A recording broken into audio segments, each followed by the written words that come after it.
नमस्ते। हम सबकी प्यारी नवरात्रि चल रही है और इस 9 दिनों में एक बात हम सबको पता होती है, वो है फास्टिंग। आप में से बहुत सारे लोग नवरात्रि का 9 दिन का उपवास कर रहे होंगे। आपको पता है हम नवरात्रि में उपवास क्यों करते हैं? क्योंकि ये जो अक्टूबर और नवंबर का ये जो मंथ होता है ना, ये शरीर की शुद्धि के लिए सबसे बेस्ट मंथ होता है। और फास्टिंग करने से हमारे शरीर के अंदर तक सफाई होती है। हमारे जो पंचकोश होते हैं उनकी शुद्धि होती है, हमारी एनर्जी की शुद्धि होती है। निगेटिव एनर्जी शरीर से बाहर चली जाती है फास्टिंग की वजह से। फास्टिंग से हमारे ब्लॉकेजेस चले जाते हैं, जितने भी कुछ दोष है उनकी शुद्धि होती है। इसीलिए हम फास्टिंग करते हैं। और फास्टिंग मतलब ये नवरात्रि के जो 9 दिन होते हैं ना, ये हमारे स्पिरिचुअल ग्रोथ के लिए भी बहुत अच्छे होते हैं।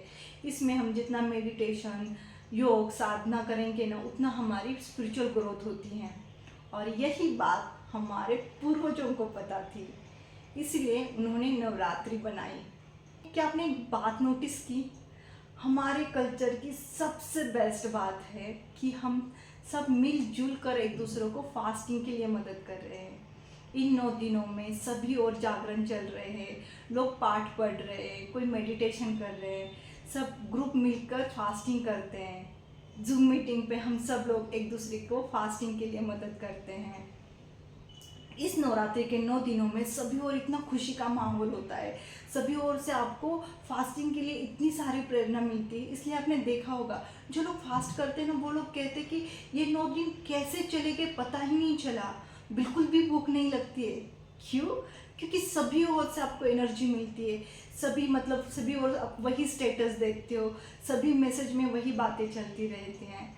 तो ये हमारे कल्चर की सबसे खास बात है कि हम लोग एक दूसरे की शुद्धि के लिए, एक दूसरे के एनर्जी के लिए, एक दूसरे के स्पिरिचुअल ग्रोथ के लिए मिलजुल कर हेल्प करते हैं। इसीलिए नवरात्रि के 9 दिन ऐसे ही चले जाते हैं।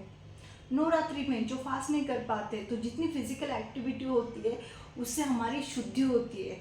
इसीलिए सब लोग मिलकर डांडिया खेलते हैं, रात भर जागते हैं, जागरण करते हैं। और ये पता है हम इजीली क्यों कर पाते हैं? क्योंकि हम एक दूसरे को हेल्प कर पा रहे हैं, एक दूसरे के लिए, एक जर्नी के लिए, एक दूसरे की ग्रोथ के लिए हम एक दूसरे का सहारा बन रहे हैं। और ये हमारे देश की, ये हमारे कल्चर की सबसे सबसे अच्छी बात है। यहाँ हम मिलजुल कर एक दूसरे को हेल्प करते हैं। Thank you so much.